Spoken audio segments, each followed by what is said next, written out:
All right. Hello, everybody. Welcome back to another one of my interviews here on Drip Talk with Blake Roberts. Today I have a very special guest with me.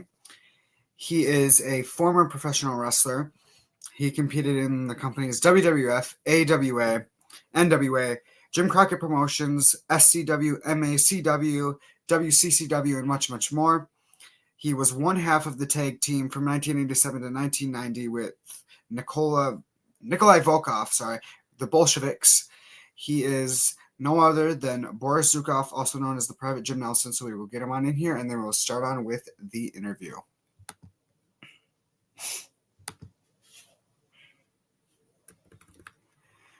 Hello. Hello, how you doing? I'm doing good. How are you doing? Good, great to be here. Yeah, thank you for taking your time to do this. It's a pleasure to have you on here. Thank you for having me. It's an honor and pleasure. Thank you very much. Yes. I'm sorry about all the technical difficulties beforehand, but we finally That's got all it. right. It's working now. Yes. So that's the good thing. All right. Is there anything else you would like to say before we start? No. Whenever you're ready. All right, sounds good. All right, so the first question I'll ask you is, when did you start doing wrestling? What made you really want to get into it? Oh, I got into wrestling because I started out as a fan when I was in junior high, going up into high school, going to Mid Atlantic Wrestling here in Roanoke, Virginia, at Starland Arena. So that's what got it started for me, watching Mid Atlantic Wrestling every Saturday. Then Worldwide Wrestling started coming on Saturday night, so I was tuning into that also. But we had weekly shows at the Starland Arena every Saturday, so I tried to go as many times as I could back in them days. Right. Attend as a fan and watch the shows, and yeah. And then there was a time that you were working out at the YMCA when you ran into the wrestling legend Rick McCord. How did that help you get into the wrestling business? Well, it was a great guy. I got to run into several guys. I used to run into Tony Atlas when he'd be in the area. He'd be at the YMCA and also at the Holiday Health Spa down on Melrose Avenue in Roanoke. But Rick McCord is who got me started with the independent group up in Salem, Virginia. I got to meet Rick before he went to get started with Nashville. Nick Goulas and NWA and Nashville, Tennessee. So I had my first workout with Rick McCord and another great independent from this area, Eclipso and Steve Savage. So and that was back in May of 1978, less than a year after I graduated high school. Wow! So you got into it right away after you graduated. Yeah, I sure did. Absolutely. Yeah, I was 19 years old. Nice. And I bet, did you have plans for college, or is that something that you just did right away after high school and was like, wrestling is my thing, in college Well, wrestling was the goal that I had and stuff. I wanted to work for. I started working for it, like I said, when I was in junior high and high school playing football, and got part of the big weightlifting program at Northside High School in Roanoke, Virginia. So that was my goal back then. Was getting to get a shot and give it my best to get into pro wrestling. But like you said, I wanted to get started early on. I didn't want to mess around and wait. I figured the younger I was, the better chance I had. Definitely. So what have you been up to in your life now since your time in professional wrestling, where you had your last match in 2012, and what have you just been up to nowadays? Oh, in 1992, I left full-time wrestling and got into the trucking business. So I was in the trucking business for like 32 years after that. So that's what I did. And during that time, whenever I had an opportunity, I'd do independent wrestling shows here and there, plus the autograph signings and different places. When that opportunity came up, I'd go do those also. Nice. Then, who were some of your favorite wrestlers that you got to watch growing up? Oh, golly, Ole and Gene Anderson and Ivan Koloff, Paul Jones, Wahoo McDaniel, Johnny Valentine. I mean, those were some of the greats that I love to go see back in the day. So Johnny Weaver and Sandy Scott, and of course, got to watch Tony Atlas get started. Being from Roanoke, so and then of course watch Nature Boy Ric Flair blossom, and also when Ricky Steamboat got started, I enjoyed Ricky also. Definitely some great names that you got to watch growing up. So. Yes. Yeah, I got to watch, and then most all of them I got to wrestle against and work with and travel down the road with. So that made that even better, and getting to learn from great guys like that. I mean, these guys have been experienced doing it for years, wrestling over 300 nights a year, and you couldn't have better coaches and trainers than guys like that kind of caliber. For sure. Yeah, definitely watching them as a kid and then growing up getting to share the ring with them probably was unbelievable, Oh, yeah, definitely. Yep. Besides Rick McCord, who were some of like the people that helped you train to get into the business? Well, like I said, Rick McCord, a lot of local guys from Virginia, Steve Savage, Eclipso, Don Hogan, guys like that. And about a year after I'd been doing that, I got to go to Atlanta, and then Ole Anderson was booking there, and he gave me a break to tag up with Mike Stallings against him and Ivan Koloff on Atlanta TV, and thankfully, I was able to prove myself, and he gave me a chance to get started in the door at that time. So that was a great opportunity right there to get to do that. And I'd go down there a lot of times on weekends during the month and get to do Atlanta TV, and then go down to Columbus, Georgia, do Columbus TV, and then we'd do a night show somewhere, Carrollton, Georgia, a lot of times, and then sometimes be able to do Marietta on Sunday before I'd head back home to Virginia. Wow. Yeah, busy schedule. Yes.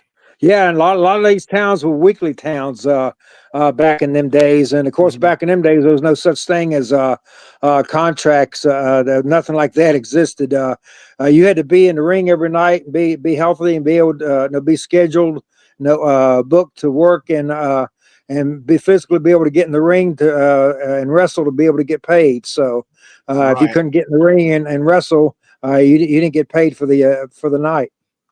Wow. Who would you say has been the stiffest wrestler you've gotten in the ring with in your career? Well, there's a few. A lot of times in battle royals, Greg Valentine was pretty snug, and Wahoo was really stiff. And one of the strongest guys I ever got in the ring with was a great wrestler. One of my favorites was Jack Briscoe, and he was strong like a bear. So it's like grabbing onto a bear when you get in the ring with Jack Briscoe. So, but and he just had great tendon strength is what Jack had. But he wrestled in high school and went on to great in college. National champion. So he had a great career in amateur as well as pro, and he was a great world champion too. Wow. Yeah, and definitely the amateur wrestling can help you in the wrestling business for sure. Oh yeah, definitely. Everything that you can bring into it, Yeah, absolutely. What would you consider to be a weakness and then a strength of yours in the wrestling business? Uh, well, no,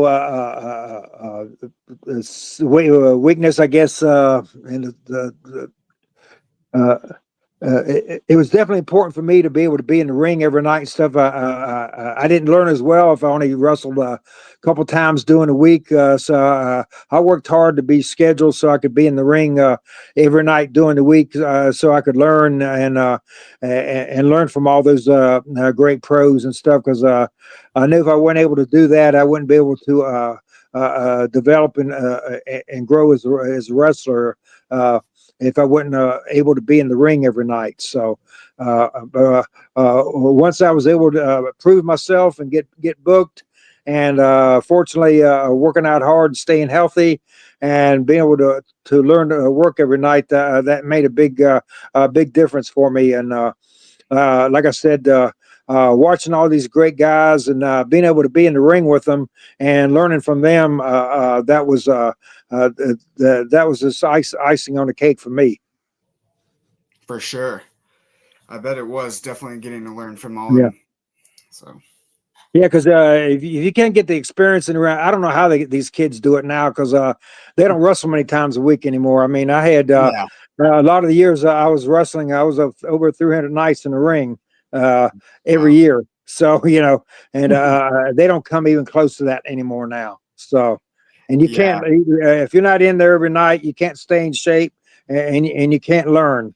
So, I really feel for them. I really, because it's a total different thing now. Definitely. I agree. Back in the day and now, wrestling is definitely way different beyond multiple different levels of different things, Right. Back in the day. Because you want to get experience of being in front of the people, and because that's what it's all about anyway. It's all about the wrestling fans. I mean, that's who's making your payday is wrestling fans. And back in them days, if you didn't put people in the seats, you didn't have a good payoff, and it wasn't it wasn't good for the promotion or anything. So you had to really work hard and give them a great show. And because a lot of, like I said, a lot of these towns are weekly towns, and you want to come back the next week and fill that place up again. So you always had to put the fans first, especially if you wanted to make a good paycheck every week. Yeah, for sure. If you could go back in time and wrestle anyone that has passed away, who would that be? One of my all-time favorites was, it's been quite a few of them have passed away that I really love, but Brad Armstrong was one of my favorites, and he died way too young. So I really love Brad. I loved his dad, Bob. Quite a few. Jay really died young. Goodness sakes, man, that was really hard. So I took Jay's death pretty hard because he died awfully young too, very young. Yeah, it's sad seeing a lot of the wrestlers who passed away young. It's crazy. Yeah. Yes. One that got me was Bray Wyatt.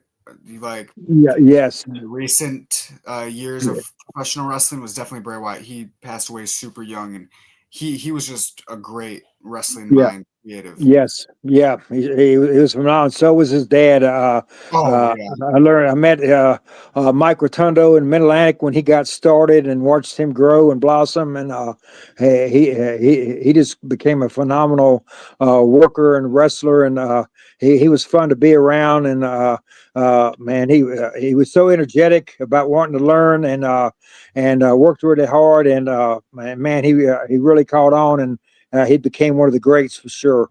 Mike Rotundo, God bless him. Yes. And then seeing what they're doing with the Wyatt Six, I don't know if you've seen any of that, but with the Wyatt Six, what they've been doing for Bray Wyatt has been great too. Oh yes. Mm-hmm.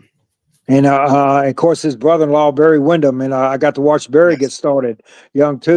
With his dad Blackjack, because me and Sergeant Slaughter wrestled them in a lot of tag team matches. Plus, I got to wrestle against Barry when he got started in single matches too. So That brings back great memories. Right. So yeah, Two amazing wrestlers right there. yes, yeah, and they were a great tag team too in WWF. Mhm. So yeah, phenomenal. Yeah. Like they got into the Hall of Fame together, so that's pretty cool. Oh yeah, sure did. Do you think you, as the Bolsheviks, would possibly have a chance at becoming the next WWE Hall of Famers in the possible near future? Could you see that happening? No, because most all that was big with Nikolai and the Iron Sheik, which of course they got in there, but no, and that's not really something that uh, uh, uh, like I said, means a whole lot, So, but because those guys drew a lot of money, and to me, that's the guys that need to get going. There is guys that drew money, and Nikolai and Sheik definitely drew a lot of money. They had so much heat. Back in them days, of course, you can't get heat like that today.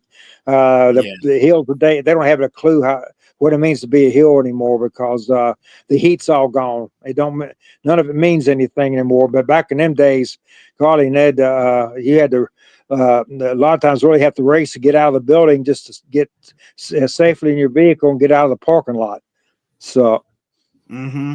yeah, Definitely with yeah. A the lot of times percentage. Nikolai and Sheik had to fight their way out of the building. So Yeah, definitely with the persona that they were doing at yeah. the time, Oh it yeah. was, yeah. Yeah, yeah, because I was in Charlotte early on when the Iron Sheik was there, and all that was going on with Iran and all that was with the hostages and all that, and the heat he had was just was off the charts. It was really Mm, scary. So yeah, I yeah, bet. yeah, it really was. Do you mind to share like a story or something about it? Yeah. Uh, no, just a lot of places we'd go and stuff. We'd have to you'd have to put him on before the main event. If a match down, so he could get out of the building. We could get him safely out of the building because a lot of times the police even had trouble going to and from the ring and everything. And of course, a lot of times he'd ride with other guys, and you'd have to worry about your vehicle being damaged and stuff like that. So he just had to really be careful doing those times and everything because he just had tremendous heat. So Mm-hmm. yeah. So I was Did you ever? thankful a lot of times they put him on a match early, and if he was riding with them or he was riding with you, you could safely get out of the building before they let the crowd let out. Yeah, that'd be the better thing to do. Oh yeah. Did you suffer any of like that stuff when you later on joined as with the Bolsheviks? Did you ever suffer anything of that nature? Yeah. Nikolai saw a lot of that and stuff, places like Madison Square Garden and Philadelphia, Boston. I remember back in '84 when I was goodness when I was wrestling against Ustinov in different places, Birmingham, Alabama, especially, and I'd lost a loser leave town match, but I stole the championship belt from Idol, and Mm. the fans tried to turn my van over. I guess they thought I had the belt. They was going to try to get the belt away from me, and try to turn my van over in the parking lot. So the police had a hard time getting me safely out of there. So I had some fun times back in them days too. Wow. Crazy times.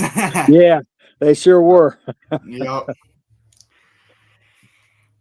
If a movie was made about your career, who do you think you would want to play you? Oh goodness. Hard hitting Man, question. that's a hard one there. Well, if Greg Valentine would say is they'd have to find somebody with a big, large head like I had, buffalo head. Greg called me buffalo head, so Oh, they could find somebody with a big round head like I got and everything. That would definitely work. So mhm. yeah, yeah. Yeah, Greg was funny. Yeah, that's what he nicknamed me was Buffalo Head. So Really? yeah. Do you know where that even like came from or just originated from? No, just me having a big head and everything, and he said, had a big head like a buffalo. So he started calling me Buffalo Head. So, Wow. yeah. Yeah. A lot of ribbing back in them days, when you Oh get yeah, started. Yeah. Yeah. A lot of ribs. for sure. Yeah.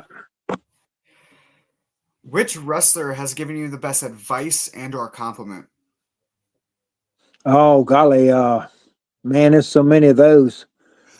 They helped me, man, Roddy Piper, Bob Armstrong, Ric Flair, Ricky Steamboat, uh, even even as grumpy as Ole Anderson was, I learned a lot from Ole. Mm-hmm. So, but of course, a lot of that was watching him and everything, because you know he would. But he would tell you like it was. I mean, if he did something, if he was doing something he didn't think was right, he'd tell you how it was. But Ivan Koloff helped me a lot too, Uncle Ivan. So there was a lot of great guys. Sweet Hansen, Johnny Weaver. Like I said, a lot of them old timers back then. They wanted to protect the business, and they saw you working hard and trying hard. They'd help you any way they could, because it was good for everybody for it all to work. Definitely. Mm-hmm. Out of all the companies you've gotten to work for, which one would you say has been like your all-time favorite? Uh, as far as territory, well, like as a Mid Atlantic, wrestling was my home territory, and after that, it was for Southeastern down there in Dothan, Alabama, Pensacola, Florida, down there with the Fullers and Armstrongs. A lot of weekly towns, and they were short trips, and you could be home every night and get to go to the beach 4 or 5 times during the week and be in the gym every day, and like I said, home every night. So that was one of my favorite territories, was Southeastern, with the Fullers and the Armstrongs. Yeah, that's probably nice. Getting to sleep in your own bed every night, getting to Right, right, relax, getting right, go exactly. out Yeah, with. and he's off every Wednesday. Wednesday was always the day off, so after you got done with the gym on Wednesday, you could go spend the afternoon at the beach, and go home at night, and not go back out till Thursday. And a lot of times Thursday was up to Montgomery, Alabama, so that wasn't very far from Pensacola, Florida. So it was a great Mhm. territory. Definitely. Sounds like it. Oh, yeah, definitely. Out of all the names you've gotten to go under, which would you say has been your favorite? Well, they both were. Private Jim Nelson was, because that was a great break for me. Getting to tag up with Don Canotto, who I worked with a whole lot when I came into Mid Atlantic Wrestling. I got to work with Don. I'd seen Don a lot through the years. When I'd go to the matches, so I got to work with him in singles and tags, and later on. Sergeant Slaughter brought me in. Then he brought Don in and tagged us up. So learned a lot from Don, and especially learned a lot from Sergeant Slaughter. And Yeah, Ricky Steamboat and Jay Youngblood. So a lot of great experience with those four guys. for sure. And what's crazy to think is that they had you team up with Sergeant Slaughter, like an American like persona with a Russian persona, which was pretty like cool to see because during the time. Right. Hmm. Right. Yeah. Yeah, yeah, because Sergeant Slaughter helped me get booked along with Jack Lanza and Sherry Martel up in the AWA, and I got to go up there and work with our Sarge there. Of course, back when I left Mid Atlantic, before all the cable TV had broken off so much stuff, you still had a lot of local networks and stuff. So when I Yeah. left Mid Atlantic after the Briscoes broke my leg, I was able to go down to Louisiana, Mississippi, and hardly nobody had ever seen me down there, because I was all local network TV back in them days. So I guess that's where I got to go and get started with Boris Zhukov was down there in Mid South for Bill Watts. Yeah. When did the Russian persona come about, and was it your idea to do it?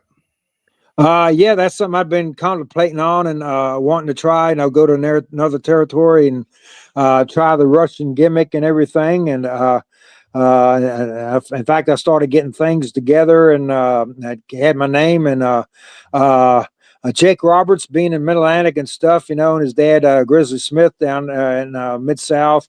He called his dad, and I knew Bill Watts before because Bill had done some booking in Atlanta, so I got to meet Bill. So Bill already knew who I was, so he gave me an opportunity to come in there and give it a try and get my gimmick started down there in Mid South. So that's how all that got started. Man, that was wonderful. Junkyard Dog and Hacksaw Jim Duggan and Butch Reed and wrestling too. Magnum TA was getting started back down there then, so I got to work a lot with Magnum, which was phenomenal because he was great when he was getting started. So he just got better and better. So, and then later on, I got to go from there over and back and forth and do some over there in Texas with the Von Erichs and Bruiser Brody, and so I got some great experience over there also over in Texas there with the Von Erichs. Definitely, that's great. Do you mind sharing some of the stories with the Von Erichs that you possibly had during them days? Yeah, because I got to work with David, Kevin, Kerry. Trying to think of the younger brothers. One of them, Mark, I think it was, gotten started young. So I got to work with them, but I got to work with them in single matches, tags, 6-mans, because they had some battle royals and all that. But that was just a great time over there, and that was when the Freebirds were there.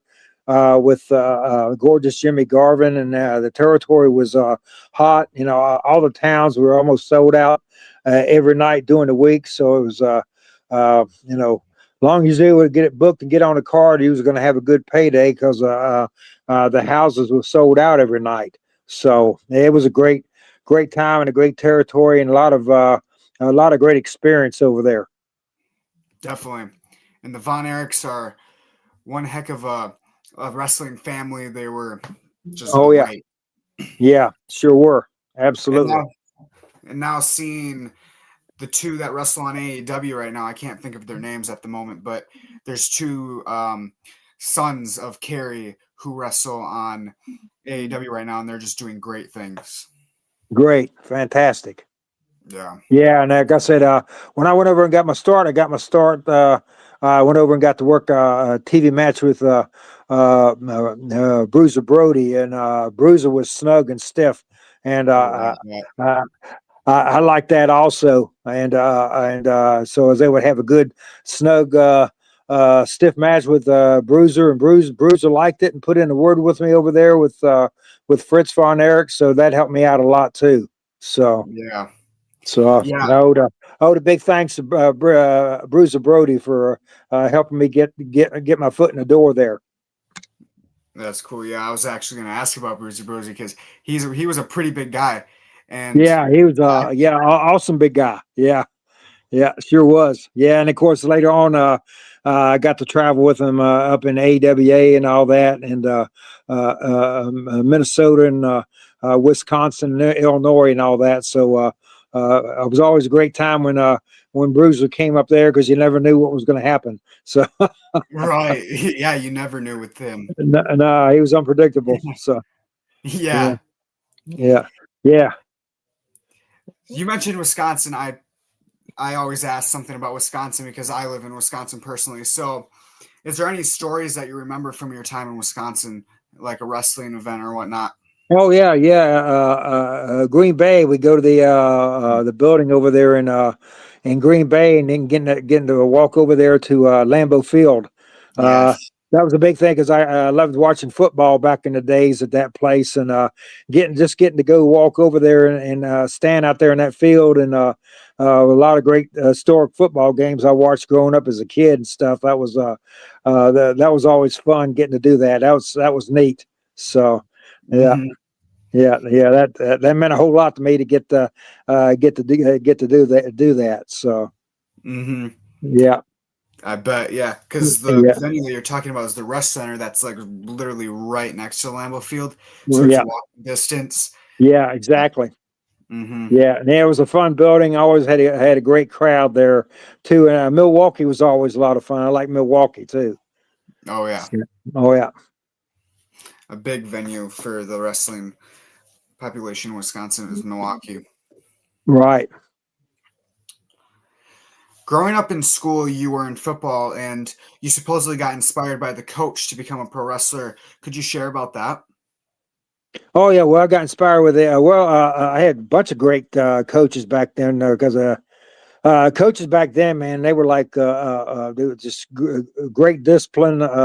Made you work out hard and stay with it. And they'd push you. And Coach Hickam at the high school there when I went over there for my sophomore, junior, and senior year, just had a great, phenomenal football program plus a weightlifting program all season. So I really got into that, and that helped me a whole lot. Getting ready for wrestling and all that. So yeah, because he was it's a great trainer and push you hard and plus we do workouts that we could do off during all season that wouldn't get us in any trouble, and they just help you stay in good shape. So when I graduated high school, I was in pretty good shape thanks to all that. So and That's awesome. that made a difference for me, I think. Yeah, definitely. Definitely Yeah, as definitely how you said you got into wrestling like right away after you graduated, yeah, not too long yeah. after. That probably definitely helped you.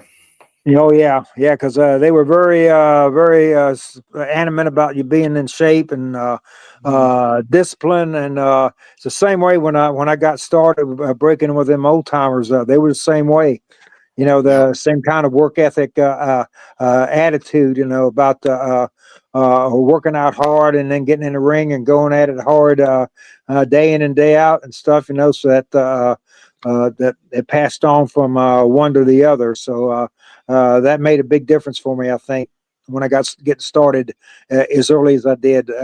Those kind of influences. Yeah, definitely.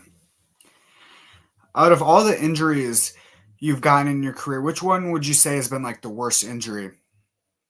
Worst injury's been my right shoulder because when I was in high school in the 10th grade, I'd had a bad bicycle wreck. I broke collarbone on one side, and I'd injured my shoulder on the right side. Didn't realize how bad, and it kind of plagued me on through high school and stuff with weightlifting, and then I heard it a few times when I was wrestling, and separated it real bad one time and stuff, So that was one of my worst injuries, and then but right near the end and stuff, when I was gonna realize I was gonna have to retire, and I had to lay back and couldn't do as much in the ring as I wanted to. So I ended up with a real bad hernia and had to have Mm. surgery. So Man, that sucks. that's from all that heavy lifting I did all them Yeah. years. So Yeah. it comes back to haunt you. So Yeah. A yeah. lot of the wrestlers uh, that used to wrestle back in the day, now it's like getting to them, you know?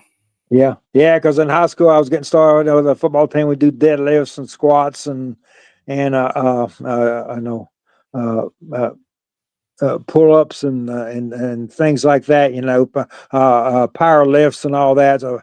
Power jerks and man, it just uh, you get older and stuff. You pay the price for that. Right. Are you still in shape today? Do you think you could like run the ropes or take a bump, one like bump or anything nowadays? I probably could, but I choose not to. I don't want to do it no more. Right. Yeah, Yeah. yeah, because Stay safe, you know? my back's hurting a lot because when I got in the truck driving, I had to sit a lot and stuff and all Yeah. that. So and of course when I got started, when we was wrestling, we did a lot of miles, a lot of driving. You're sitting in the cars and sitting on planes and all that, and as you get older and stuff, man, your body doesn't like that too much. So Mm-hmm. yeah, yeah, Yep. yeah. So you consider 2012 your final match. Yeah, that was my final one. Yeah, Yep. and from 78 to 2012, I think I was pretty good. So Oh yeah. yeah, You were. yeah. What was your reaction when you got approached to wrestle for WWF the first time? Oh well, I got contacted. Well, Blackjack Lanza, who'd been with us in the AWA as a no uh, well, he's a trainer and everything too, but he helped a lot with the promotion and scheduling, booking matches and working with different guys and stuff on interviews and things like that. He put in a word for me. Sergeant Slaughter did, and also Sherry Martell put in a good word for me. And there, and of course. Vince made the big decision anyway. I'd been seen a lot on AWA, on ESPN.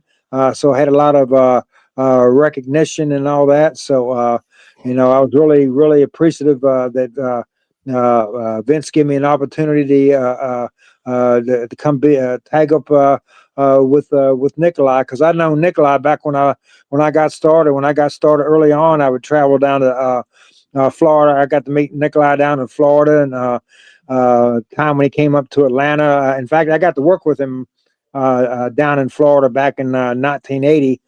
And then when he came up to Mid Atlantic, him and Chris Markoff with Lord Alfred Hayes as a tag team, I saw him there in Mid Atlantic.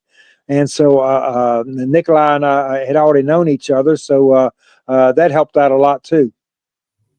Yeah, for sure. Definitely, since you knew him, and then you were already used to him of him, and then you got to Right, team up, and so and then it all right. started. Yeah, yeah, no, they're just a great guy, and traveled together, and golly, invite me to his home to for meals and stay the night and workouts, and when we'd be in Baltimore area where he lived at, Baltimore, Maryland. That was just great, and we got along really good, traveling together and all that, and like I said, I already known him because I knew him from Charlotte, and I'd met him early on, and just a great guy, and that made a difference, I think too. Oh yeah, definitely. That like created a bond, so you guys could work Right, better together, and right, hmm yeah, yeah. It wasn't like total strangers. yeah, We'd known each other, and yeah, yeah. So. hmm And yeah, because when I was in AWA, I had was managed for a while by Chris Markoff too. So, and of course, when I got to the WWF, I already knew Lord Alfred Hayes. In fact, when Lord Alfred Hayes was back in the Mid-Atlantic area, I used to call him up on his answer machine and do my Russian gimmick voice and leave messages threatening Lord Alfred Hayes on his answer machine for a rib. And Yep. he'd laugh about it. That's So great. yeah, practice interviews on Lord Albert Hayes answer machine. So Yeah. always enjoyed doing that. He said, "You, of course, you're running my tape down. Yeah, I have no room left for important messages." Yeah. That's great. That's great. Yeah, yeah, Wow. yeah, yeah. What is a memory or a match of yours that you would like never forget from WWF? Uh Goodness. Wow. There's a few of those, man. It was those tag teams that we all had up there, no golly. Jim Brunzell, Brian Blair, the Rougeos, uh, the Stallions, Martel and Santana. They were just some phenomenal tag teams. One of my favorite matches with I'm trying to think, it was in Boston or might have been Philly. It was a single match against Jimmy Snuka. Ooh, okay. And did the Superfly. So, and that was just awesome. You could you could see all the lights, people's cameras flashing and all that when he got on the top rope and all that, and just to hear the people was just awesome when he'd jump off that top rope. So, oh yeah, yeah, he was one great too, definitely. Yeah. His He strength- was. He was bigger than life. He really was. Oh, yeah. Yeah. Yeah. And then seeing like his son and daughter, his daughter wrestles still to this day. Right. Not too often, but she still does. And then his son even wrestled. So it was Right. cool to see like second generation from Jimmy Snuka. You know? Yeah. Yeah, I got to meet Rock when he was a kid because when I was in the Carolinas with his dad, Sweet Ebony Diamond, Rocky Johnson, I got invited over to his home a couple times for a meal. So I got to meet Rock when he was a little kid. So that was pretty cool. Wow. So, yeah. So getting to eat there, you know. Right. Right. Yeah. And I saw him later. We did some shows for Jimmy Snook over in Hawaii and all that. And Rocky was over there, and I seen Rock then too. I guess I was back in 86, early part of 87, I think. We went over and did some shows in Hawaii for Jimmy Snook, and Rock was there with his dad. So wow, that was pretty neat. Pretty neat. I bet. Yeah, Rock, to see where he is now. I mean, yeah, exactly. Yeah. Who was one wrestler that you never got to get in the ring with that you wished you could have? Well, there's a few. I know I got to meet him a few times. I never got to work with him, and I would love to have worked with him. Would have been Bob Backlund, because he came when we was with Mid Atlantic. We'd run towns up in Canada and Toronto, and they'd bring in a couple of guys from the WWF from up there. Jack Tunneywood. He was working with Vince McMahon Sr., and so he would send in Bob to work a lot of times with one of the other guys from the territory. So I got to meet Bob Backlund back then, but and then I got to see him a couple other times down the road, but I never got to work with him, and I'd love to have worked with Bob Backlund. Yeah. He was phenomenal wrestling, man. He was in such great shape. It was scary how and he could go, and he'd never get tired. Right. Yeah. Yeah. Bob He come back to the dressing room. He wouldn't even be winded, So wow. Yeah. He went out there and it was like nothing to him. Yeah. But he was a great amateur wrestler too. So yeah. And he was in phenomenal shape. Mm-hmm. Are there any rib stories that like we mentioned earlier, but is there any that you could possibly share? Well, there's a few, I guess. Goodness. With the Sheik up in this was an outside show. It was up in Lynchburg, Virginia. And of course, back then, he had a lot of heat, because of the Iran thing. And we were doing an outside show, and Sandy Scott was the big guy from the agent from Crockett's come up there to run the town, and he was telling Sheik, don't the microphone. The announcer is up in the stands, so you can't be going up in the stands and get on the microphone.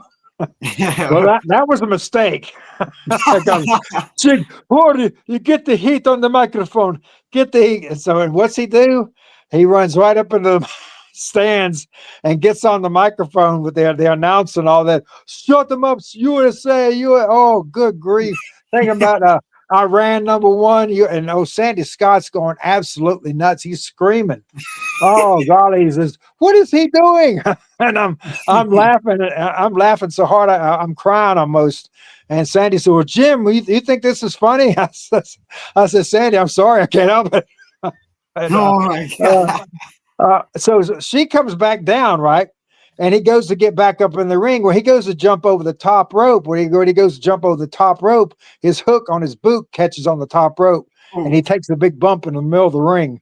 And the people just go nuts. And the referee, Paul Jones, are in the ring. They have to turn their back because they start laughing, And Sandy Scott's just going nuts. He's just going insane. So that was one of the funniest ones I'd ever seen.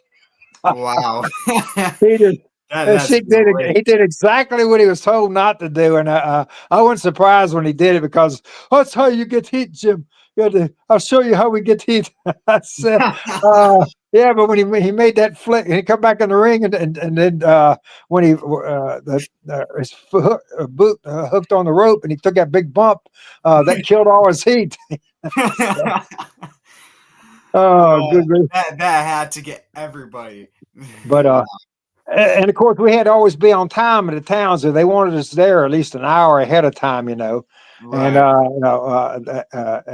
And an hour before each show every night. And so him and Greg Valentine come, but they come in that show. They come in late, and Sandy starts chewing at him. Well, they're both trying to defend themselves, and then the next thing you know, Sandy's got Greg blaming Sheik, and Sheik blaming Greg, and got them turning on each other and fighting. Then he walks away laughing. So. So I think when Sheik got on the microphone that night, he was just getting back at Sandy. So. Oh yeah, I bet. Oh my gosh. Oh, good grief! That was hilarious. Yeah, and they argued the whole way too. And Greg told me they argued all the way back to Charlotte when they drove back. They was fighting back all the way back. What a car ride! Yeah. I said, man, I said, Sandy did that to you guys. He goes, you got to know that. Oh, I know. Yeah, some funny stuff back in them days, ribs like that, so. Yes. Yeah. Wow. Are there any stories that you remember of Andre the Giant? Oh, Andre, yeah, because they had to ride in the van with Andre and stuff. They had to take all the main front, the seats in the middle out, so he could sit in the back and stretch his legs out. But Andre was always fun to travel with. So yeah. And a funny one was with that daggum snake when Jake had that snake on the road. He'd get to them. That thing would get cold on them planes, being in the where they'd have to put it on the luggage and all that. And them snakes get cold. They they don't move around very good, and then they get real moody. And he'd put them in a real hot shower, and they'd finally get going and get moving. Well, I think it was Arn Anderson had gone to use the restroom and the toilet, and the snake crawled up under the toilet, and Arn was screaming. He was climbing up over top of the rack there, the toilet, trying to get out. The frame, yeah, because that snake had crawled right up under there, and he just screamed. Oh golly, man, that was brutal. I'll never forget that. That was hilarious. So. I'm just glad it happened. When that happened to somebody else. Oh, well, SD Jones happened to SD Jones somewhere. So when that happened to them, anytime I was in a town where Jake had that snake, I was always on the lookout because that's how them things, when they get to moving, they start moving around. He'll go anywhere it wants to go. So yeah, and the things are huge. So yeah. They could kill a person.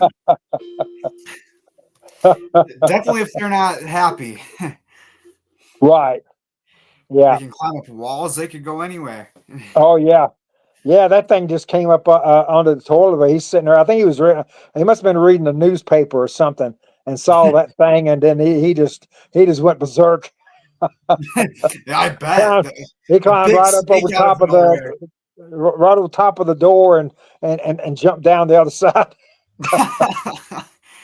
Oh, Uh, that's some funny stuff back in them days. yeah. At least you never had to be involved with the snake. Yeah. Well, just the one time I did a match with Jake and stuff, but it went too bad. When he pulled it out of the bag, a lot of time it was kind of docile, but when it got warm in that shower and stuff, and that thing would wake up. It was pretty alive because it liked hot weather anyway. So Right. hot. So when you get that hot, humid, all that water and stuff, he'd come alive. I bet. Yeah. Yeah. Hey, at least Jake liked you. Yeah, exactly. Otherwise, he would release the hot Oh yeah. snake. Oh yeah. Phew. Yeah. And oh yeah, the Bulldogs too. Matilda was bad about chasing you out of the ring and stuff. You didn't get away from her, she'd get you. I mean, Really? she didn't work with you. She was really she'd shoot on you. Oh, jeez. Yeah, if she could catch you, she would, because she wanted to look. She picked up on it that she wanted to look good too. She wanted to Oh, get yeah. over. So yeah. There's a few times I almost didn't get away from her, man. She about grabbed hold of my leg or my tights, and Yeah. yeah, That dog wasn't taking no for an answer. no, no, she was fast, yeah. And then one time we done two shows on a Saturday and a Sunday, and uh, we was been at one show, and Nikolai had given her a bunch of water after we got to a town and everything. I said, Nikolai, don't be giving her all that much water. She's gonna be going to the bathroom out there at the ring, and she sure did, right in the middle of the ring too. She had to pee, Oh. and she peed in the ring and stuff. And David Boy picked me up and did a spot and slammed me right where she peed at, and the place went nuts. So, Oh, jeez. oh man, Wow. that was brutal. Oh, I bet. Yeah, Oh, yeah, yeah. So, yeah, that was a bad rib on me for sure. oh yeah. Have to I take a said, and long, nice I said, shower after thanks, Nikolai. I said, thanks a lot. that. Yeah, Yeah. yeah. Nikolai made sure he stayed away from that spot after that. So, Yeah. He left you to it. He was like, yeah, you. exactly. Yeah, yeah. So, but we got a good pop from the crowd. So I yeah, bet. yeah. Yeah. So it all Isn't worked it out. being the heels? Uh, Then you also had a lot of great matches with Hogan during your time in WWF, and you were kind of close with him. So, what were your thoughts and reaction of Hulk Hogan passing? And what was he like just being around and getting to do all the matches with, and just in the locker room? Well, he was just a regular guy, And we talked about the different places we'd been, and he told me how much he loved when he was in Dothan, Alabama, with the Fullers, because when he got first started and broke in Florida, down in Tampa, that was the next place he went to, was up there in Dothan and Pensacola and all that. So we'd talk about them places and everything, and. And Hulk talked about how much he enjoyed that territory and what he learned there and everything. So, and he was man, there was nobody else like him.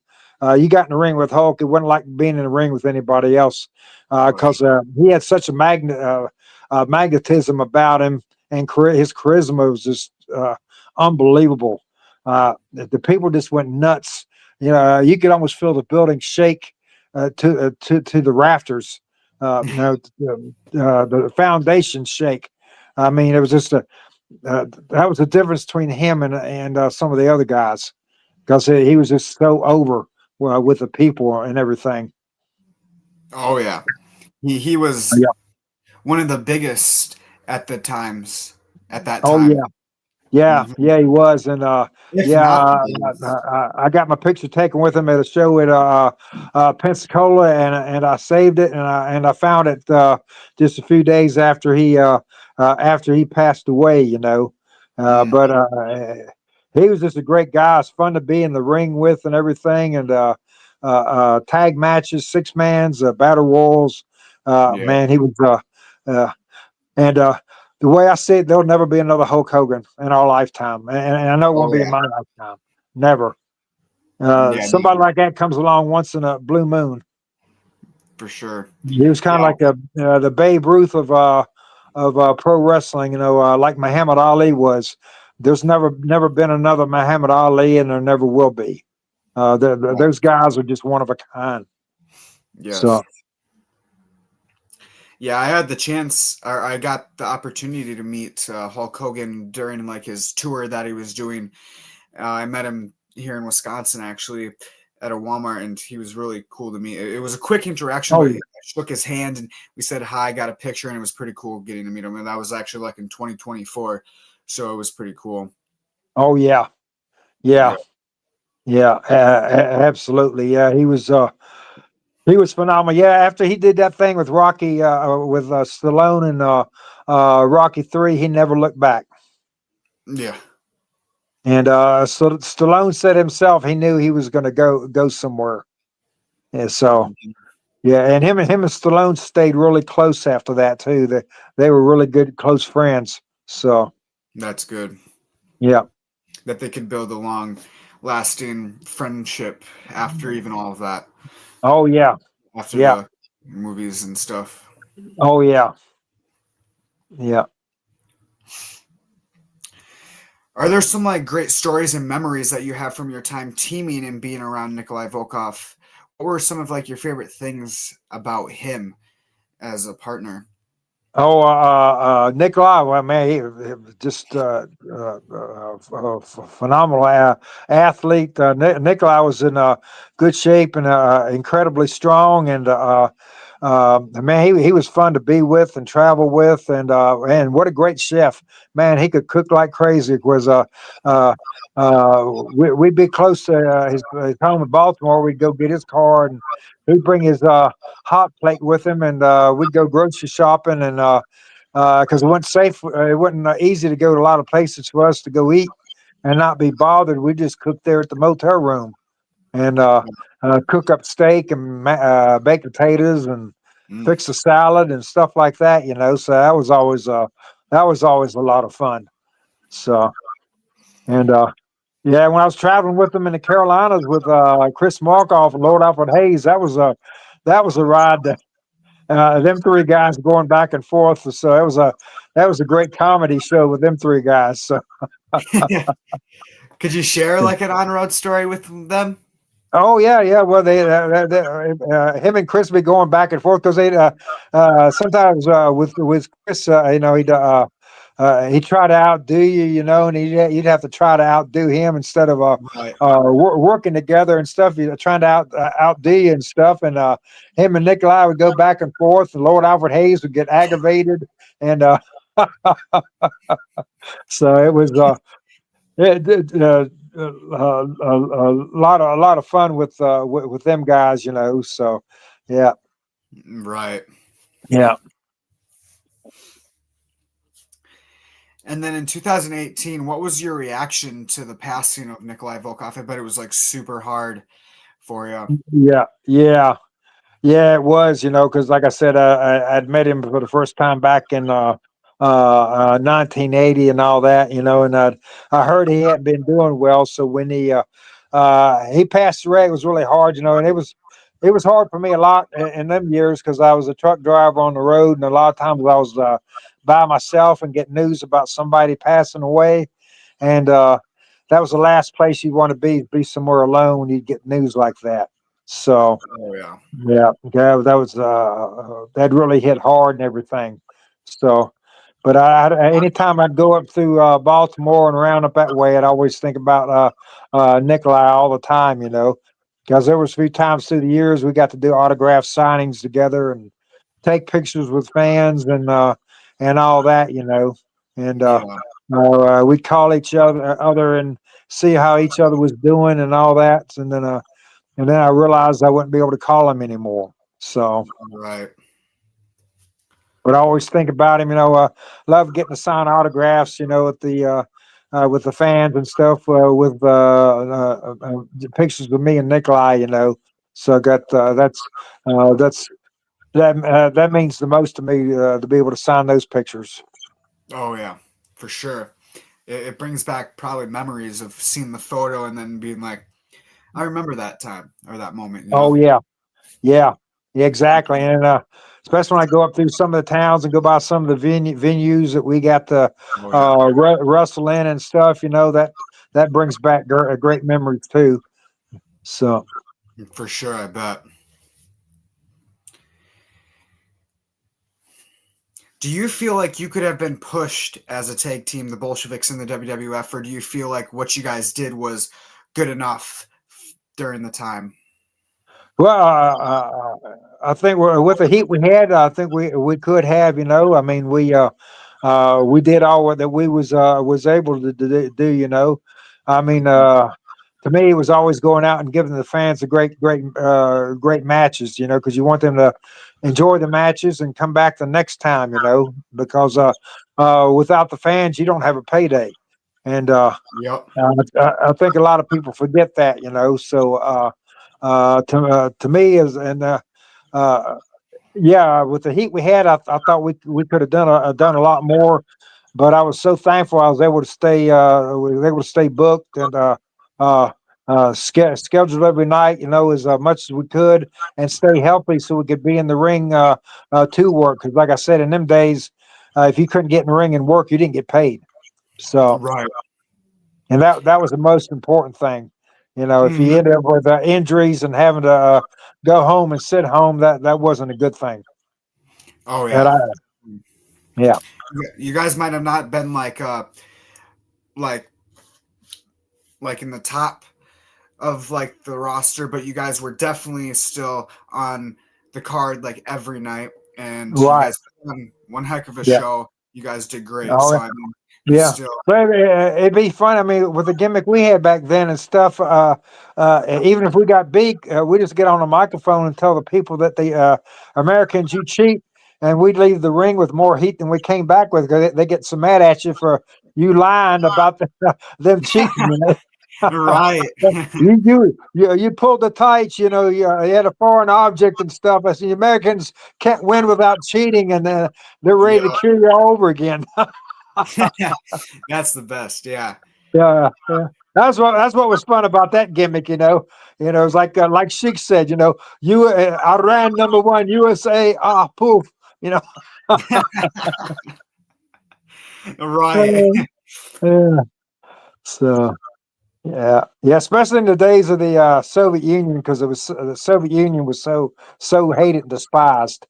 So hmm And then the Cold War era, you know. right, yeah, those were total different days back then.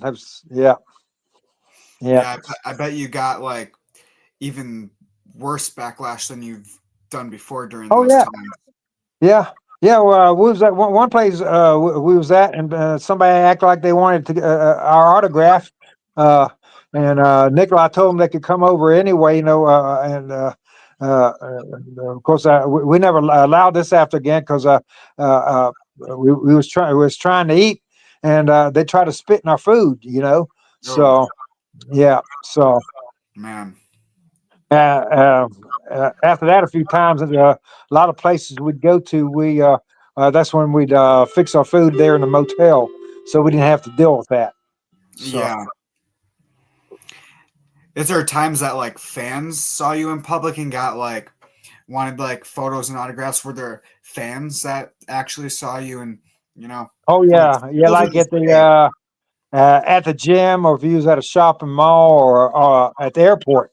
A lot at the airport and on a plane. A lot of times, people would recognize you. So. yeah. Did you stay in your persona most times, or did you? Back then, a lot of times, sometimes I do it. Sometimes I would just ignore people and not pay attention Right. to them, you know. And Yeah. they'd try to talk to me a lot. I'd act like I didn't understand what they were saying. So, Yeah, that's good. That's good. That's actually really good. oh yeah, yeah. And Like what? the Sheik would have the fun in the airports because the Sheik would pull out his and challenge them in the airport with those clubs he had. He'd do his clubs in the airport, and he challenged the Oh, American Jabrani, see if he could do the Sheik's clubs. You know, yes. he was hilarious. He he really loved messing with him. You know.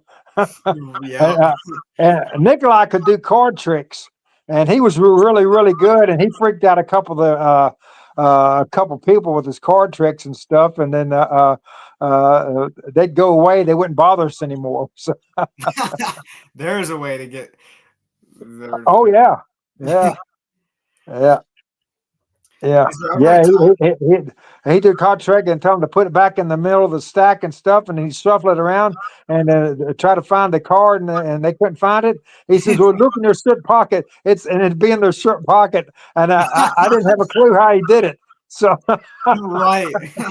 yeah, so he'd freak them out, and they'd run after that. They'd run away. Right. Like, who is this? Oh, Yeah, yeah, no. yeah, We should be around him. yeah, yeah, yeah. Yeah, Russian card master. Yeah. Are there any stories of times that you broke your persona in the ring? Nah, not too much. I was really protective of that back then. Right. So yeah, really tried to be. As far Right. as what the people could hear me and everything. You know, if I said something to a referee or one of the boys in the ring and stuff, wouldn't do that. But as far as yelling at the fans and stuff, I'd always try to use my gimmick voice. You know. Yeah. So yeah. Mm-hmm. Yeah, because you never knew, and at the airport, you know, places like that, you never knew who you was talking to, you know, and Right. back in them days, like when I got started, everybody worked hard to protect the business and protect their gimmick, you know, so Mm-hmm. yeah, because yeah, Yep. From 1980 to 1983, you got to work for Jim Crockett in Jim Crockett Promotions. What were some memories you remember from there, and what was it like getting to work there?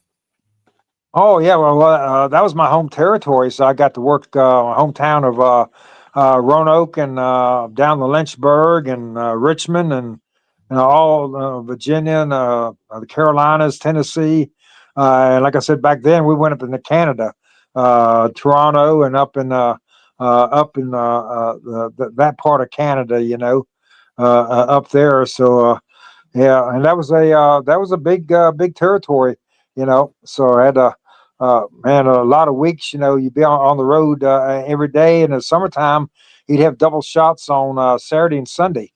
So Mhm. there'd be I had weeks so I couldn't wait for a day off. So Yeah, I bet. yeah, On the road every day, and then you oh just yeah, win. every day, yeah, yeah, up and down the road. Oh, and they used to have a run one time and stuff. Oh, and Greg Valentine hated. He just spouted it because we do TV in Charlotte, and then next day have to be in Norfolk, and then Friday be back down in Charleston, South Carolina, and then be back up in Hampton on Saturday, Saturday night, and then be back down in Savannah, Georgia Oh, on jeez. on Sunday night. All around. Yeah. Oh goodness. And some of them guys, if they had afternoon shows, they'd have to fly them, and then they'd have to. Sometimes they wouldn't be able to fly to the second shot. They'd have to get done of the match, get in the car, and then drive to the last show. You know, and then being Yeah. something like Greg would say, "Oh, I'm going to be in some goofy town way up in northern Virginia on Monday." You know, you know. He goes, he always, Greg used to always talk about that they would, must be throwing darts at a dartboard to schedule the towns. So, Yes. you know, dart here, dart, you know, here. You know, Right. back and forth. There wasn't no short trips, you know. So Yep. Yep. and you'd have TV on Wednesdays, and then they'd try to get you as far as from Charlotte as they could. You know, when they moved the TV to Charlotte, when it was still up in Raleigh when I first got started, they'd have you as far away from Raleigh as they could. You know, to make the TV, and then send you way off in the other side of the territory for the next day. So Wow. Just yeah. all over the place. Yeah. Yeah, we had some 3,000-mile weeks in that territory on the Oh, road wow. driving. Yeah. Tiring, I bet. Yeah. Oh yeah, definitely. A lot of miles. No, he had a lot of guys would share rides. I mean, get three, four guys in the vehicle and stuff. And back then, you would just charge trans. You know, about Yeah. 4 cents a mile. If you was driving, charge each guy 4 cents a mile. So Hey, you that's get cheap. Yeah, yeah, what? Yeah, because yeah, gas back then was way cheap, a lot cheaper Yeah. than it is now. Yeah, Right. tons cheaper. Oh, yeah. Only 4 pennies? I mean, hey. Yeah, yeah, yeah. Was there ever a time you wrestled in Russia with your Boris Zhukov persona? No, I just got to go to Europe, Germany, and got to go to Rome and Paris,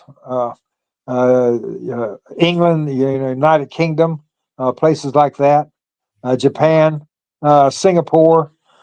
So yeah, and got to go to Samoa and wrestle over in Samoa, and got to go with the Bushwhackers over there in New Zealand. So Okay, yeah, that's cool. Yeah, you've been a lot of yeah, places. that was fun getting to go over there with them guys. So Yeah. yeah, got I, to wrestle whole week. Me and Nikolai working with Butch and Luke. So. wow.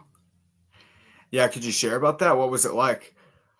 Oh, it was just great because we got to go all the big towns over there and stuff. They were just great wrestling fans, beautiful people. It was a beautiful country. So yeah, Yeah. great food, and so really, really enjoyed that. And when we went to these shows over in Hawaii there with Jimmy Snuggle, we got to go to the different islands over there and wrestle some of the smaller islands too over there, and got to see them. Man, that's just a gorgeous place over there in Hawaii. So Oh, yeah. yeah, yeah, yeah. Japan was a lot of fun too. Uh, Yeah, I bet it was like way different too, like yeah, of wrestling style. yeah. Yeah, the fans are great, but it's a different Mhm. wrestling style, and the Japanese steak houses were phenomenal. Man, I loved eating that steak over there and that white rice. So Right.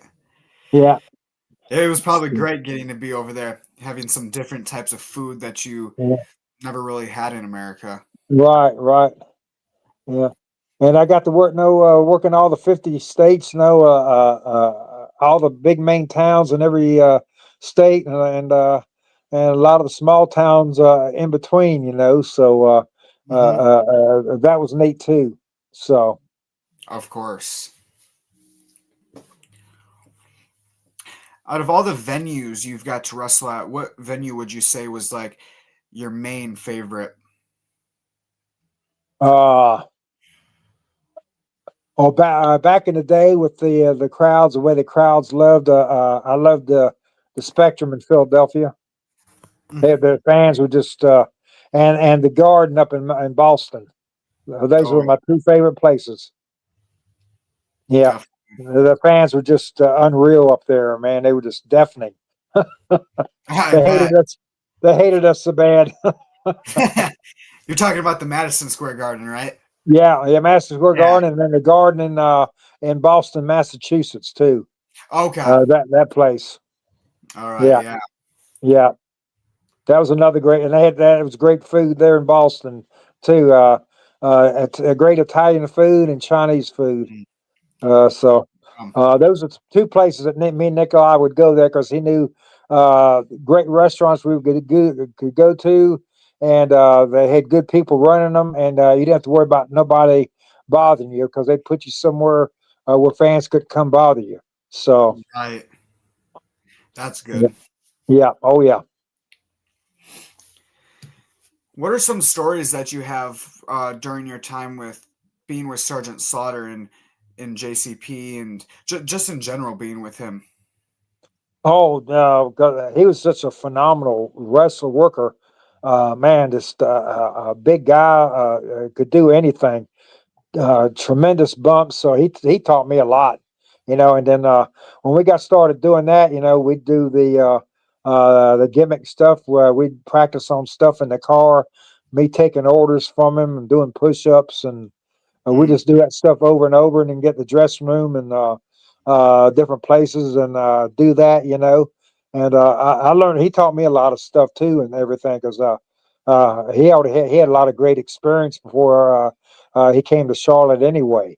So, but yeah, I learned a lot from Sarge for sure. Yeah. Yeah. Yeah, he was just great working, and when I got to work with him in AWA and stuff, I learned so much. It was unreal. So yeah, Hmm. yeah, you get in the ring with guys experienced. It was like getting in the ring with Flair, getting in the ring with Flair and Steamboat. Them guys, like man, they Right. were just good grief. It's a night off, and uh, uh, uh, uh, uh, and trying to work hard and give them people a good match. Guys like that, you're always going to learn something from, Oh even yeah. if it's something small. Anytime you get in the ring with them, you're going to learn something. Yep. Everybody that you got in the ring with, I bet you learned something from. Oh yeah, definitely. Hmm. Yeah, it was like Jack and Jerry Briscoe. I learned a lot from. They was one of my favorite tag teams. I remember, golly, when I had graduated high school and stuff, I was learning a lot about small engines and motorcycle mechanics. So I went to school for about 3 months or so down in Florida. So I got to watch the guys down there, off the Tampa TV, and Yeah. got to go to a couple live shows down there. And I just loved Jack and Jerry Briscoe. They were just phenomenal. So, Oh yeah. so I learned a lot from them, and yeah, I loved seeing Jack too when he come to Roanoke back when he was a world champion. So he was just, man, unbelievable. Yeah. I bet. Yeah, Two greats as well. yeah, yeah, yeah. Just a great wrestler. Yes. If you don't mind, could you share about your falling out with Vince McMahon and WWF and what that was all about? If you don't mind sharing. Uh, hold on, well, it was a falling out, but golly, it turned out to be a blessing too, because Mhm. uh, I was really hurt and sore at the time and stuff, and uh, I suppose he could probably tell. I didn't realize how the injury that I had, because I really put it off. In fact, I kept putting it off even after I left WWF. But when the thing happened with when the wall fell with the Soviet Union and with Gorbachev and Reagan, and and then decided to turn.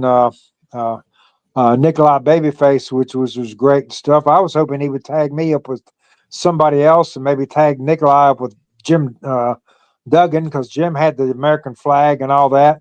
Right. Could have had another run and a tag, had a longer run with Nikolai. So I think I was more upset about that than anything. But it really turned out to be a blessing, because I didn't realize how injured I was, because I couldn't have kept going like I was, when it was time for me to finish up, because I finished up there at the end of '90. I did get to go to Japan for Vince back then, and I got to do a week worth, a week, 10 days or so worth of good shows with Duggan when Macho Man got hurt one time. Uh, But I'd gotten a notice to finish up and leave and all that. But like I said, that turned out to be a blessing because I didn't realize how injured I was. Yeah. And until I went home to take time off, and then when I was taking time off, I realized how messed up I was. So it really turned out to be a blessing. But that's just the way that thing worked out because it was hard for him to keep Nikolai and I together as a team and any kind of heat because the thing in the Soviet Union had all that was coming to an end. So Right. that brought the gimmick to an end. But I was able to keep it going. And I got on a good network with independent shows and stayed working steady and all that. And then I just started looking toward because when I got started, so many of them old timers had always told me, man, to protect yourself because if you get hurt in this business, he goes, you can't get in the ring the next day. You got to have something else to fall back on. And that's when I started getting into the trucking business and learning to drive a truck because I knew I went when I had that bad hernia injury, I wasn't going to be able to pick people up anymore. Right. That was over. So Yeah. yeah. Like you said, that was definitely a blessing, and It was a blessing in disguise. I was upset at the time and stuff because you go so hard and you're on the road day in and day out, throughout the year and all that, and trying to slow down and stop, and making the good money that I was, and then realizing I was going to have to stop doing what I was doing. That was kind of hard to deal with, but it was a blessing. A blessing for sure, big time. Right. In AWA, you got the chance to team up with Nord the Barbarian, who was also the Berzerker John Nord. What was it like getting to work with him in AWA? And you are not. Oh, it was great. Yeah, because John was up from Minnesota up there, with all the Minnesota boys, the Road Warriors and Kurt Hennig and all them guys, Baron von Raschke and all that. So it was just a great group of guys up there. In fact, my partner Soldat Ustinov was from up that way. Yes. And so, Nord was big and broad, kind of like Brody. And so when Brody came up, they tagged him and Brody up some, and he developed and learned a lot of stuff from Brody and all that. But he was learning to work. Big guy. Now he's working. Kurt Hennig helped him a lot. Kurt Hennig taught him a lot. So they had some good solid matches. Me and John against Kurt and Scott Hall. We had a lot of great matches with them guys. It's a lot of fun. Yeah, I bet. Scott and Kurt. I mean, Mr. Kurt Hennig was. Yeah, he was phenomenal. Yeah, he was. He later became a great heel, but he was also a great babyface. I mean, he could make a heck of a comeback, and the fans loved him. The girls loved him. He had a great drop kick. I mean, everything he did was good. Great interviews. So he was spot on. Yep, for sure. And with Piper, I mean, he was one of the best on the mics. What was it like getting to work with Piper too? Talking about Roddy. Well, because I was with Roddy in Charlotte. In fact, when I came into Charlotte in 1980, Roddy was coming in at the same time I did, so I got to meet Roddy back then and watched him develop and grow and get better and better and better. And so he was great to be in the ring with too, and he taught me a lot. He helped me a lot when I was in the Carolinas. Taught me a lot. Roddy did. So I was always thankful to Roddy Piper also. There's like 100 guys. There's so many guys. I think I'd have to write them all. I'd probably be writing them all down for 2 or 3 days. Right. So many different guys that helped me out. Bill Eadie, Mass Superstar, and Axe with Demolition. I met him when I first went to Atlanta, and then was with him in Charlotte. It was Mass Superstar, and he was great. Oh yeah.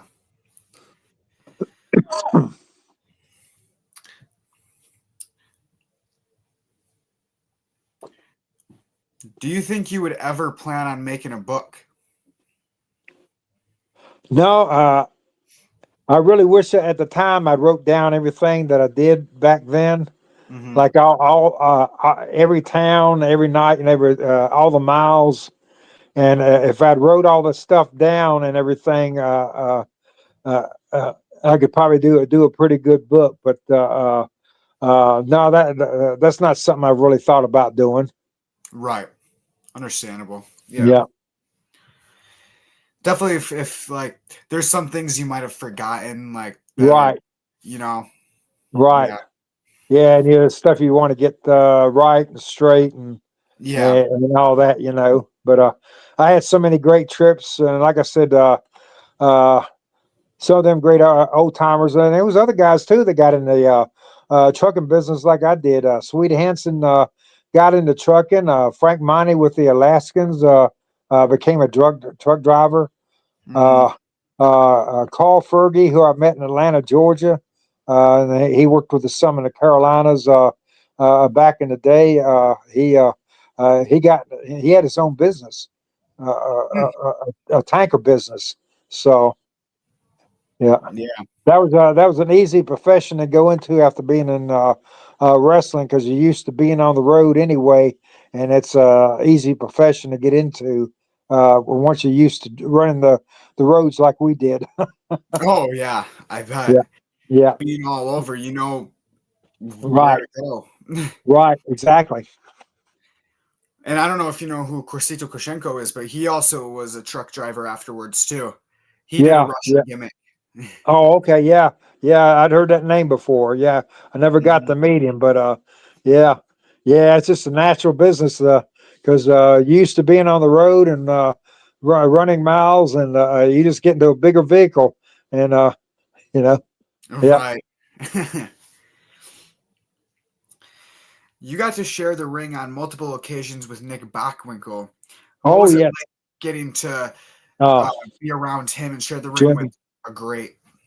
He was a dream to be in the ring with Nick Bockwinkel. Man, just phenomenal wrestler. Great on the interviews. I mean, he looked good. He was a great wrestler, a great performer, and Nick taught me a lot too. Building the story in the ring and a match and everything. Nick was a great teacher. So I learned a lot from Nick Bockwinkel. Sure did. Yeah, had a lot of fun matches with him. So Definitely. yeah, Yeah. yeah, and we had some fun road trips too. Because later on he came over to WWF as an agent when he stopped wrestling. When he left the AWA. So yeah, he's just a great guy to be around. Yeah, I bet. What were some of like those stories? You said that he was on the road with you, or Oh yeah, well we traveled as an agent, we when he became an agent, and then of course there was times that I traveled with him when he was a heel, with the AWA. We always had some fun road trips and all. But Nikolai just, I mean, Nick had so much experience, being in the ring with different guys. That's what's so helpful when you get to work with all these different guys that have all this.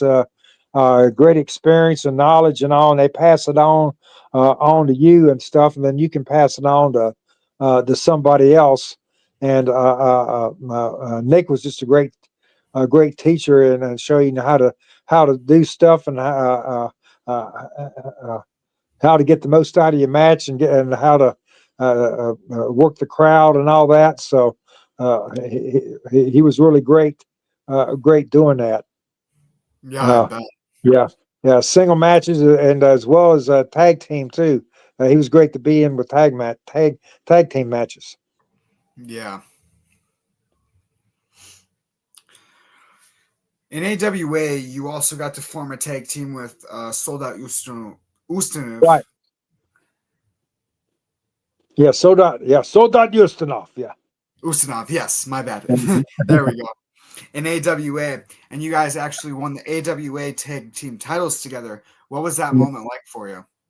Oh, that was great. Yeah, because we got to beat the Rockers because they were the Midnight Rockers there in the AWA. So I got to beat them. Had a ton of heat because Marty and Sean were really over. They were great baby faces. The fans really, girls really loved them. So when we stole the belts from them, uh, cheating Russians that we were. Uh, got some good heat, and that was a lot of fun. Yeah. Of course. And in AWA, you had some great matches with Wahoo McDaniel.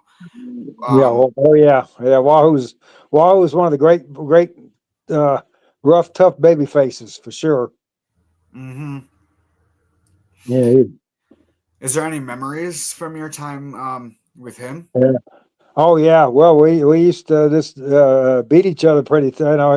He liked to snow. He'd throw those stiff chops, So he liked it stiff too. So I got stiff back with him. So we had some good solid matches, And Yeah. uh, yeah, so that was great for me because I loved watching Wahoo when I was young, in school and all that. So when I got to get in the ring with him and that was something I really enjoyed because the people really got into that, the fans did.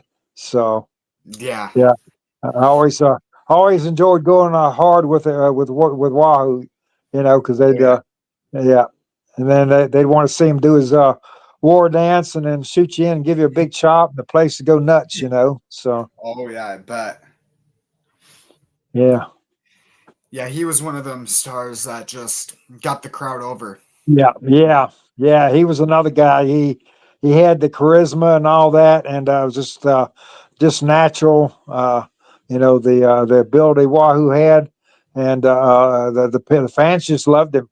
So Yes. yeah, so he was a lot of fun to be in the ring with.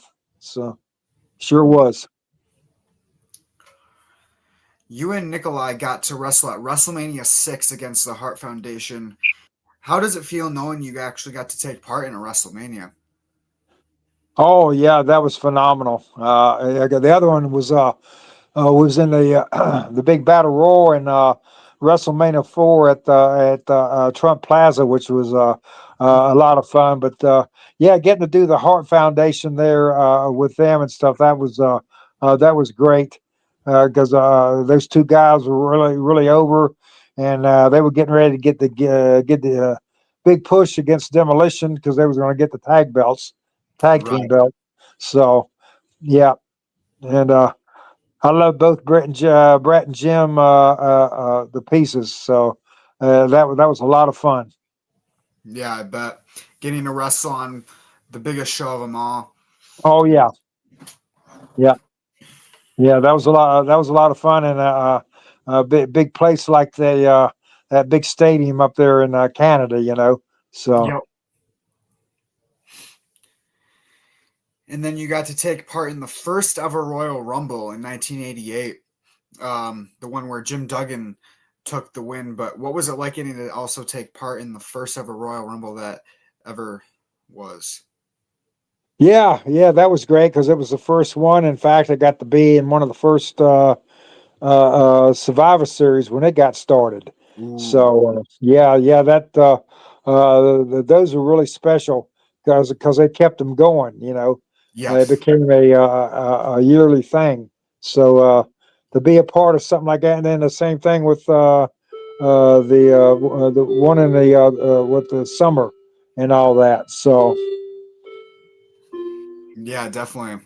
It's yeah, cool that you got to be part of the first my bad, the Royal Rumble and Survivor Series, you know? yeah, Survivor Series. Yeah, Yes. exactly. Survivor Series is a great pay-per-view. They still do it Oh to yeah, this day. Like it's like a 6 or 5 man tag team versus another one in a steel cage, at least nowadays, you know, and it's like, right.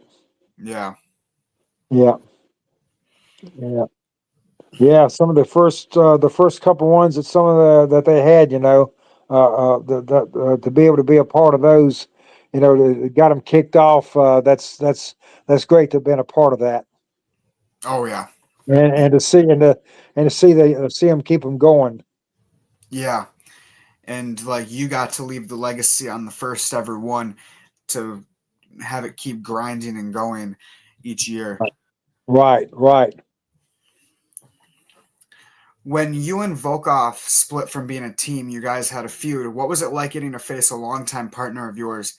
Was it kind of weird having to face him after being with him for so long and having a partner, or was it just natural to you? Well, yeah, well, it felt natural, with him turning on me there at the WrestleMania and all that. So Yeah. yeah, yeah, him being a babyface because the fans just loved him because Nikolai went to waving the American flag and went to singing the national anthem, Yeah. So that just made it easy. It made it, man, that was like taking candy from a kid, Right. Yeah, yeah. So it was so easy. I said, "Good grief! Wow, what a night off!" Yeah. That was an easy turn right there. Yeah, very very easy. Yeah, yeah, yeah. And it's funny. Nikolai could do some things. Shoot. He'd make a comeback. Nikolai knew how to. Big as he was, he could do a cartwheel. And Wow. he'd do a cartwheel in the middle of his comeback. So that was always a lot of fun. So. Yeah. Yeah. Wow. Yeah, see a big guy do something like that, you don't see that very much. So, Yeah. Yeah, uh, doing like the like high flying type of right, right, yeah. Yeah. In July of 2016, there was like a class action lawsuit filed against WWE with like the injuries and stuff. If you don't mind, could you share about that a little bit? Yeah, I got contacted about that, because I knew guys had gotten hurt. God, but gosh, I'd gotten hurt. Man, I got hurt like that when I was a kid growing up. So Yeah. I banged my head so many times growing up. I think that's one reason my mom was so scared about me getting into wrestling. We had 4 sets of stairs at my house, and I was growing up. I took a bump down every set, all 4 steps of stairs at our house, and I banged my head every time I fell. And Right. yeah, jumping up and down on the bed like I wasn't supposed to, and fell. Took a big bump, hit my head on the windowsill, Yeah. stuff like that. And when I had my bicycle wreck, when I broke my collarbone, messed my shoulder up, well, I messed my head. I bumped my head on that one. So you know, but yeah, I'd already had so many head injuries and everything, and I knew it wasn't going to go nowhere because there was no way that Vince would be forced to take responsibility for what you did in other territories. And Oh yeah. yeah, and I knew it wasn't going to go anywhere. The guy told me to no turn in what I had, and shared what injuries I had, but I knew in the end it wasn't gonna go anywhere. But I mean, it definitely got some people shook up. I got some phone calls and all that, and you know, from the office. I'm not going to say who or whatever, but Yeah. uh, uh, I think about all that did was cause them a lot of headaches. So, Right. but they weren't going to have to pay anything because you know uh, there was no way they could be forced to be responsible for if you had a bad concussion 10 years before you came to work for them. So Yeah. Right. Yeah, that's yeah, totally understandable. Yeah. yeah, that's just the fact of life. Yeah. It's a tough, rough business, and like I said, I had some injuries where I'd hurt my head. I got hurt real bad in Greenville, South Carolina, and I hated Greenville. I hated Greenville, South Carolina, because that was the last place my favorite band played before their plane crashed, Leonard Skinner, back in Mm. October '77, and I got hurt 2 or 3 times in that building. So Oh, to me, that building was a curse. And yeah. but I was Right. wrestling Don Canola there, and Don slung me into a turnbuckle, and I was sweating so profusely. I hit the turnbuckle front ways. I slid over top of the turnbuckle and ran my head into the post and split my head wide open, and about knocked myself out. And I had to get about 10, 12 stitches to close my head up. In fact, Don was talking to me. He goes, "Stay with me, Jim. Stay with me." He goes, "We're gonna take it out of here." And he picked me up and gave me his big power slam finish. And man, there was so much blood in my face. I couldn't see where I was at or anything. So I know that definitely wasn't a good night for me as far as the head injury goes. But that was way back in 1980. So yeah. And you still went back. Oh yeah. That's just what you did, you get. Of course. Is this what it's like? Football players, you you heal up and you get back in the ring, So yep, definitely. yeah. Yeah. So yeah, it was just part of life, just part of that business. But we didn't have any protections back then. We didn't have insurance. You had to take care of your own insurance, and there wasn't no liability back then because you got paid off of percentages off the show, and there wasn't no contract. So if you couldn't get in the ring and work, they didn't have to pay you. So yeah.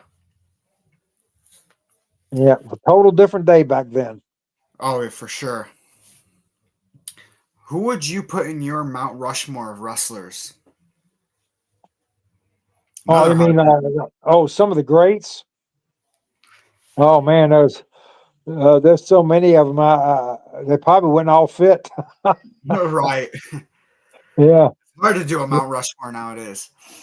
Yeah. Goodness. Shoot. Hulk, Flair, Steamboat, Sergeant Slaughter. I mean, guys like that. Nick Bockwinkel, Harley Race. He's another great one. I learned a lot from Harley too. Another great. He was another great world champion. The Funks, Dory and Terry Funk. I learned a lot from Terry too. Hey, he's another great guy. So yeah, I'd probably put 100 names in that on that list. So yeah, 100 faces up there on the Mount Rushmore. On Mount Rushmore, yeah. Yeah, because you could learn so much. You learn a little bit from this guy and that guy, and it's all added up, because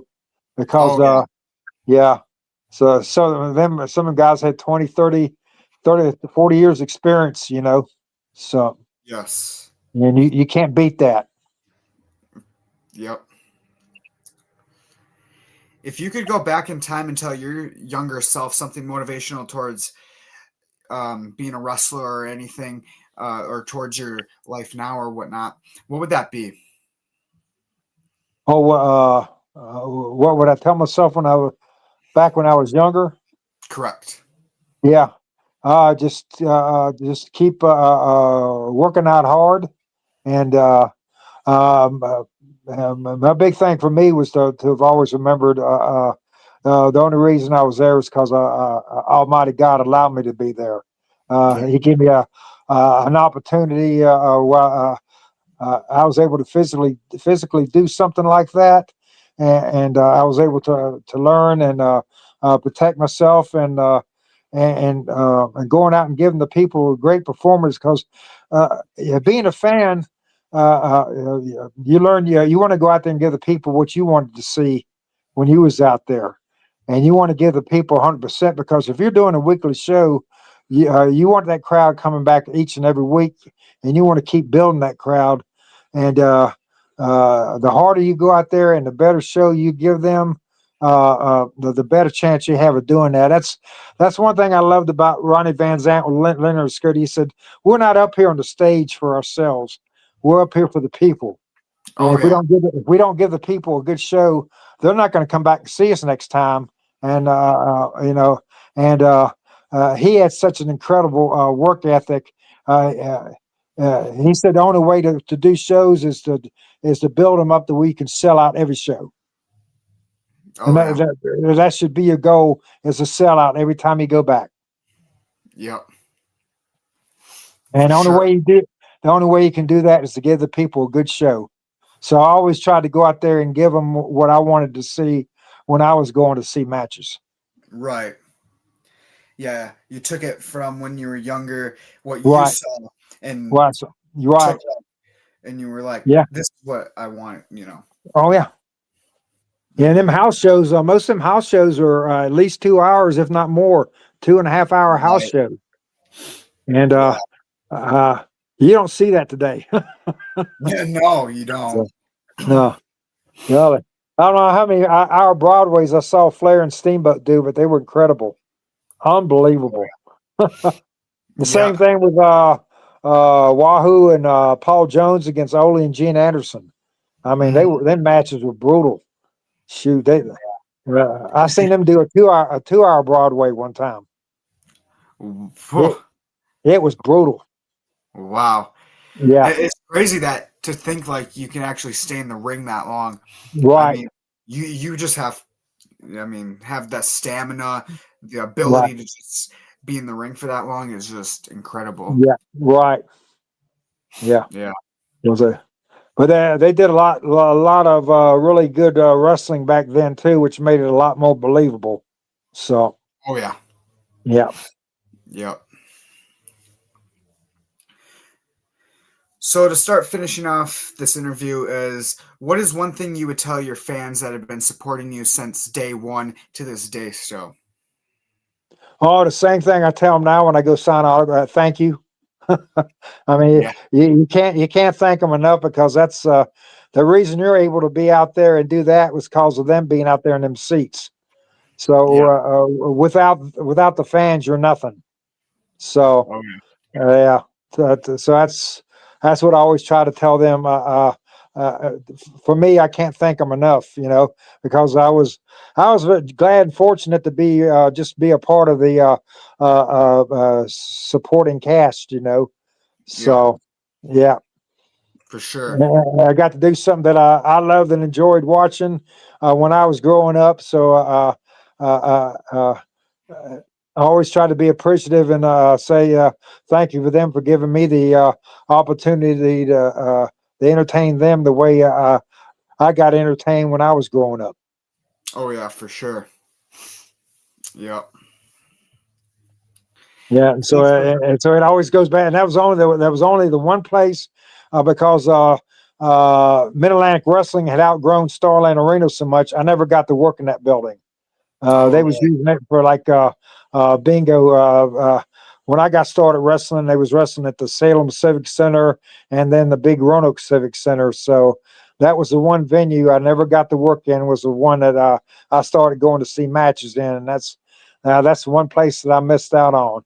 So, but I always tell Tony Atlas, Tony, I got to see you start in Starland. So at least Tony got to work there. So right. Yeah. Hey, you had one great career. So. Oh yeah, I sure did. I had a great ride, man. I had a great ride, and yeah. I'm still able to get around, and I can still do exercises, and still in decent shape. To walk and stuff. I hadn't had any major surgeries, so I've been very blessed. Oh yeah. They could have give you the WWF Tag Team titles maybe once, but other from that, great. Yeah. Oh yeah. Yeah. That'd have been great. But yeah, it was funny though. Me and Nikolai had so much heat; it was almost like we didn't need them. Oh yeah. Yeah. You guys were just great without. Oh yeah. Mm-hmm. Yeah. Yeah. Of course, having I'll never forget having a great manager like Slick. Slick had a lot of heat too. He had a ton of heat. Slick did. Did you share why? Like, just his interviews and stuff and everything, and him because he had the Natural Butch Reed and One Man Gang, and later on he was Akeem, So yeah. I just loved his interviews. He was great on the mic. So yeah. Yeah, definitely the guys that he managed. He did a great job. Yeah, yeah, Slick was great. Yeah, I got to see him this past August in Charlotte at the gathering. So him and a gang was there. I got to see both them guys, so that was great. It's really cool Yeah. that you get to recapture the moments with Oh legends yeah. like get-togethers and Uh, stuff. oh yeah. And it was funny. Him and gang used to go back and forth. They'd argue in the car and everything. They were just hilarious. Yeah, they'd call each a fool, and he'd call gang a big fat fool, and oh, it was terrible. Oh my gosh. Yeah, it was hilarious. Yeah. Uh, he'd tell gang, "You were born a fool. You were born a big fool." Oh, those were Oh, I couldn't keep a straight face to them guys. you're right. Uh, Now, for the last final question is I ask everybody this is do you have any advice for me to become a wrestler? uh, yeah, yeah. If that's something you want to do, is no, you get in the ring, start training, start learning to take bumps, and that's something you want to do. Go for it. You know. Yeah. Yeah, Thank you. yeah, yeah. That's something you want to try and do and everything. Just hit it, give 100%, and yeah, get in shape because that's one thing I loved about working every night and stuff. If you missed a few nights and weren't able to work, and then went out and worked real hard, man, you'd be so sore the next day you can't hardly move. The first time I tried out.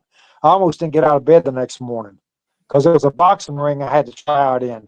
So, and Oh, it didn't have yeah, that's much. not the same. It was hard floor. It didn't have much flexibility to it. I bet, yeah, a boxing ring is not the same as a wrestling ring. It's No, no. So that was snug. And I did that on a Friday evening. So Saturday morning, I barely got out of bed. right. Yeah, yeah. Yeah. I did a little bit in a ring once and it did hurt a little bit the day after running Right, ropes, hitting the mat, right, turnbuckles, doing rolls and whatnot. It right, you know, but I've been starting to recently work out so I can get fit and physique for like, you know, so right. Yeah, once you get in bump shape, taking bumps that's what was great about being in the ring every night. You can get in bump shape. That helps build your wind too. Hitting the ropes, taking big backdrops, and I know if you get thrown over the top rope and stuff like that, getting in ring shape. Yeah, because you want to get in shape hitting them ropes because that'll work on your ribs. You can get bruised up pretty good until your body gets used to it. yep, definitely. Yeah. So. Yeah. Yeah, yeah, the more you're in the ring, the better in shape you can get, and then the harder you can go in matches too. So Yep. I learned that real quick.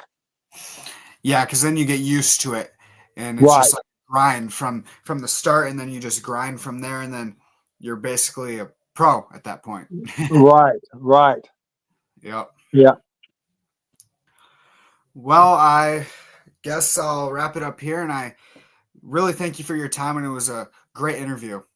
Thank you for your time too. I really enjoyed it and stuff. Uh, Helped get my mind going, keeping all the memories alive. Because Yeah. golly, it's been all together now. After when I got started up to now, that's 47 years ago. So Oh, back to 78. So that's a long time. yeah. I bet it's great to like just remember these moments that you had back then and just read Right. about them. Oh yeah, yeah. It helps keeps the memories alive. That's for Oh yeah. sure. Yeah. Yeah. I bet.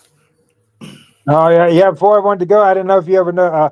Do you remember with Mid Atlantic Wrestling, the announcer Bob Caudle? Yes. He He recently. just passed away Yeah. the other That's week. Yeah, devastating news. he was one of the best storytellers in wrestling that the business ever knew. And they tickled me to death when I got to work with him when I was with the Crockett's. So, because I really enjoyed watching him when I was going to school and everything. Then when I got to work with him, man, that was a big thing for me. And so, years later, when he'd come to the conventions and stuff, I always loved getting to see Bob Caudle again. So he was a great guy, great announcer. He was probably one of the greats for Oh yeah, sure. You know. yeah, Yep. yeah, yeah. Yeah, because he'd always sign off the same way, and we'll see y'all next time, and Yeah.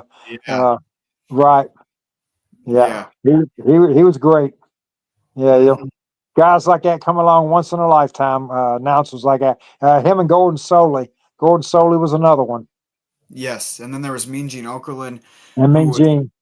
Yeah. definitely like a lifetime. He was like a character in himself. Like he was just outgoing. He just was himself. He was just Oh different. yeah, yeah. He was fun on interviews too and stuff. He was Yeah. very quick witted and stuff. So yeah, dry sense of humor. He was fun. Yeah. Yeah. I got told to because I work for a wrestling company as the backstage interviewer, and so I got told to maybe try working like him a little bit and do some of like his stuff, take some stuff from him and just try to put that in my backstage interviewee type stuff. So Right. yeah. Yeah. Yeah. He was a lot of fun. Mean Gene. Yeah. Yes. Yeah. All right. Well, I hope you have a good rest of your night, and I Me do too. thank you again for taking your time out. Thank you very much. And до свидания, товарищ. Yeah. What did that mean? A little Russian. Until we meet again, comrade. Yes. All right. Well, thank you again, and have a good one. You too. Take care. Yes. And Bye. bye bye.